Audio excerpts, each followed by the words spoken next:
इसीलिए जब आपने बोला कि पांगी में चुनौतियां हैं, तो मैंने कहा ऐसी चुनौतियां तो कोई प्रॉब्लम नहीं है। अभी मेरा प्रमोशन हुआ है। Currently I am posted as SDM Mandi, तो हमें सीनियर टाइम स्केल लग गया था जनवरी में। तो as an IAS officer it's almost 2 years as SDM. उसके बाद we are promoted to ADC rank. तो मेरा प्रमोशन हुआ है as resident commissioner Pangi, RC Pangi जो है वो प्रमोशन हुआ है। तो मुझसे पूछा गया था पर्सनल डिपार्टमेंट द्वारा सीनियर्स ने कि आपको पांगी भेजा जा रहा है, क्या आपको मंजूर है? तो फिर हमने बोला था कि नेचुरली अगर सीनियर्स को लगता है कि अगर मेरा काम वहाँ पे अच्छा रहेगा, अगर मेरा वहाँ पे यूज़फुलनेस रहेगी एज एन ऑफिसर, तो I would like to definitely go. और एक अच्छा नया एक्सपोजर मिलेगा पांगी में, बिकॉज ट्राइबल रीजन बोला जाता है एंड इंटीरियर इलाका बोलते हैं हम, तो कुछ नया देखने को, नया सीखने को मिलेगा। सो एक एडवेंचर एंड एक्सपोजर के तौर पे भी as young in the career, जैसे कि I think I will be the youngest perhaps RC Pangi at the age of 26 years। तो एक नया एक्सपोजर लेना बहुत ज़रूरी है as an IAS officer, because जब हम ऑल इंडिया सर्विस से आते हैं तो हमारी पोस्टिंग कहीं पे भी हो सकती है, कोई भी कार्डर मिल सकता है। जैसे कुछ मेरे बैचमेट्स जो हैं, कोई अंडमान में है, कोई लद्दाख में है, कोई मणिपुर नागालैंड में है। तो इसी तरह मुझे हिमाचल कार्डर मिला, जो कि विद गॉड्स ग्रेस। तो बट हिमाचल में पांगी जो है मुझे जाने का मौका मिल रहा है। ये बहुत ही अच्छा अनुभव करने का एक अच्छा मौका मिल रहा है मुझे। तो जैसा कि हम बोलते हैं कि upper Himalayas, middle Himalayas and lower Himalayas में हम हिमाचल को अगर गिनते हैं, सो अपर हिमाचल रीजन का एक बहुत ही अच्छा एक्सपीरियंस लेने का मौका है। जनरली जो मैंने देखा है एक ट्रेंड सरकारी कर्मचारियों में ये रहता है कि एवरीबडी वांट्स कि उनकी जो पोस्टिंग है उनके घर के पास रहे एंड उनकी सुख सुविधाओं का उनको लगता है कि फैसिलिटीज़ का, बेसिक अमेनिटीज़ का ध्यान रहे। जनरली लोगों को लगता है कि they don't want to go to tribal areas because उनको लगता है हार्श क्लाइमेट होगा, परहैप्स फैसिलिटीज़ इतनी अच्छी नहीं होंगी। बट मेरा सिर्फ इतना मानना है कि आप गवर्नमेंट सर्वेंट हैं और आपको सरकार जहाँ पे भी एज पर पॉलिसी भेजती है आपको ज्वाइन करना चाहिए, रादर दैन कि आप टाल मटोल करें और आप बहाने ढूंढें कि हमें वहाँ सर्विस नहीं देनी है। तो ऐसा नज़रिया जो है वो नहीं होना चाहिए, बिकॉज सरकार के लिए तो सभी बराबर हैं। मंडी के लोग हुए, सोलन के लोग हुए, कांगड़ा के लोग हुए, पांगी या काजा के लोग हुए, सब एक बराबर हैं, वो हिमाचली ही हैं।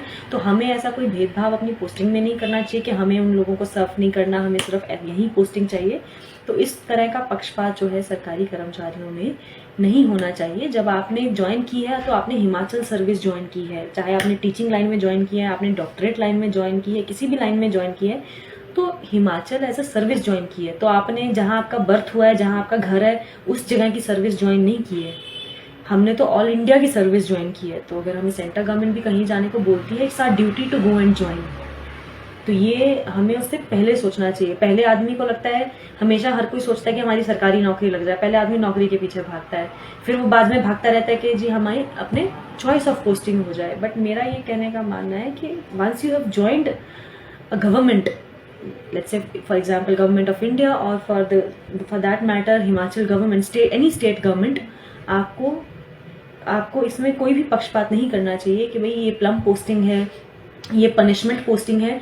कोई पनिशमेंट या प्लम पोस्टिंग नहीं होती, ये सिर्फ हमारे मन का वहम होता है।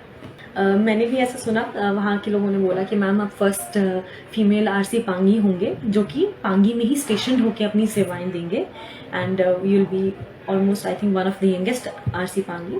तो कोशिश तो मेरी यही रहेगी being from outside the state के पहले मैं एक बार एरिया एक्सप्लोर करूं, लोगों को जानूं, वहाँ का कल्चर समझूं, वहाँ की सिचुएशन को समझूं, वहाँ के सर्कमस्टेंस जो है उनको समझूं। जो दिक्कतें हैं वो लोगों से ही पता चलेंगी, बिकॉज वो लोग वहाँ से कितने सालों से रह रहे हैं, उनको उस एरिया के बारे में मुझसे ज़्यादा पता होगा, उन प्रॉब्लम्स के बारे में भी पता होगा। इनफैक्ट लोगों के पास सॉल्यूशंस भी होते हैं। तो फीडबैक मैकेनिज्म के थ्रू पहले मेरा काम यही रहेगा कि मैं लोगों से मुलाकात करूं, वहाँ के इश्यूज़ को समझूं और फिर उस हिसाब से हम अपनी प्रायोरिटीज़ सेट करें, ताकि हम लोगों के लिए जो मैक्सिमम बेस्ट पॉसिबल एफर्ट्स में हम काम कर सकते हैं वो करें। मंडी का टेन्योर बहुत ही अच्छा रहा। मंडी फील्स लाइक होम, छोटी काशी है और बहुत ही कल्चरली वाइब्रेंट, बहुत ही अच्छा, एक तरह से जैसे जिंदा दिल हम टाउन बोल सकते हैं वो है। और लोग बहुत ही वार्म कल्चर है यहाँ पे, देर ऑल वेलकमिंग, बहुत ही एक अच्छा क्लोज निट फैमिली जैसा महसूस होता है। मंडी में बहुत अच्छा टेन्योर रहा। 2 इलेक्शंस थे, एमपी बाई इलेक्शंस का मुझे सीखने का मौका मिला, लोकसभा का, और विधानसभा के इलेक्शन थे ऑफ कोर्स।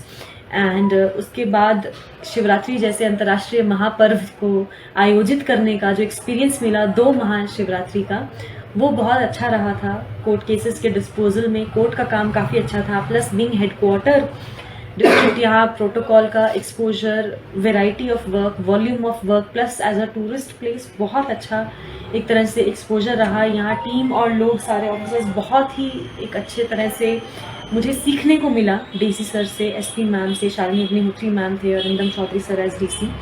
तो बहुत ही एक अच्छी टीम जो मुझे मिली यहाँ से, सभी से सीखने का मौका मिला। जब मैं तैयारी कर रही थी तो मेरे पिताजी को कैंसर हुआ था डिटेक्ट, और तब उनका कैंसर का ट्रीटमेंट चल रहा था। जब मेरा एग्ज़ाम का रिजल्ट आया था तब भी मतलब for that 1 year my father was in the hospital.